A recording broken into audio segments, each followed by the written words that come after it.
தொலைத்தொடர்பு சாதனங்கள் மிக வேகமாக வளர்ந்திருக்கக்கூடிய காலத்தில் கூட ஏன் இவைகளே உங்களுக்கு எடுக்க முடியாது என்ற கேள்வி. இது என்ன பேச்சிலே வந்திருந்தது, ஆனால் அதை ஒழுங்காக கவனிக்காதனால இந்த கேள்வி வந்துடலாம். இதுக்கு நான் ஒரு பதிலை சொல்ல விரும்புகிறேன் லேசாக. அதாவது தொலைத்தொடர்பு சாதனங்கள் நவீன சாதனங்களுக்குத்தான் முக்கியத்துவம் கொடுப்பதாக இருந்தால், அதாவது எங்களுக்கு இன்றைய காலத்தில் ஒரு நாடும் எந்த தொழுகைகளையும் சேர்த்தோ சுருக்கியோ தொழ முடியாது. ஏனென்றால் நான் ஆரம்பத்தில் சொன்னேன், ஒரு நாள் போற பயணத்துடன் தான் 28 மைல், 24 ஹாஷி மைல், அப்பாசி மைல்கள். அதன்படிக்கு 28 மைல், அப்ப 2 நாள் தொலை தூரம், 2 நாள் தொலை தூரம் என்பது 56 மைல், அதாவது 90 கிலோமீட்டர் சாதாரணம். அந்த 56 மைல்களை தாண்டினால்தான் எங்களோட பயண இலக்கு. அப்ப எங்களுக்கு தொழுகைகளை சுருக்கியோ சேர்ந்தோ தொடரலாம், அதாவது கசரஜம் செய்யலாம். இப்ப எங்களோட பயணத்தை பாருங்கள். 2 மணித்தியாலத்தில், 1 மணித்தியாலத்தில், அல்ல அரை மணித்தியாலத்தில், அல்ல 5 நிமிடங்களில் கூட இவைகளை கடந்து போகலாம்.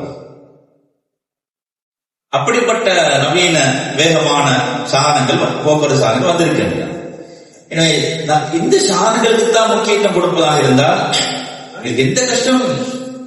கசரு ஜம் என்பது வந்ததே, பயணம் என்பது மிக கஷ்டமானது. ஒரு ஹதீஸே வருகிறது, அஸ்ஸஃபர் பித்அத்துன் அதாப், பயணம் என்பதே ஒரு அதாவுடைய வேதனையான ஒரு பகுதி.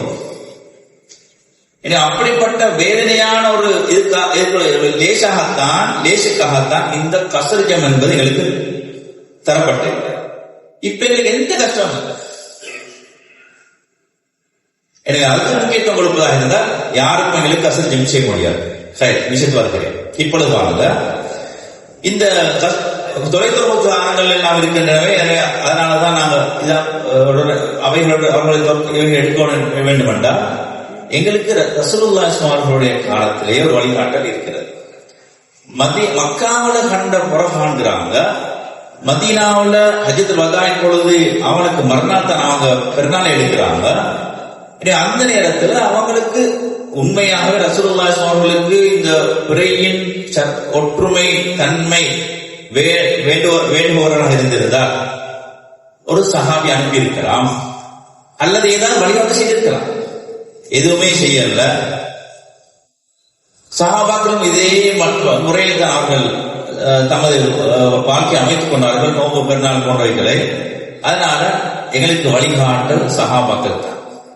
ரசூலுல்லாஹி ஸல்லல்லாஹு அலைஹி வஸல்லம் வழிமுறை, வாழ்க்கை வழிமுறையை எங்களுக்கு விளங்கப்படுத்தியவர்கள், தெளிவுபடுத்தியவர்கள் அந்த சஹாபாக்கள் தான்.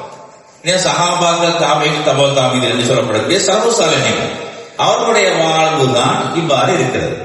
எனவே எங்களுக்கு இந்த தொலைத்தொடர்பு சாதனங்கள் என்பதற்காகத்தான் நாங்கள் இந்த நோன்பை எடுக்க வேண்டும் என்றிருந்தால், நான் ஆரம்பத்தில் சொன்னது போல கசர்ஜம் செய்ய முடியாமல் போகும்.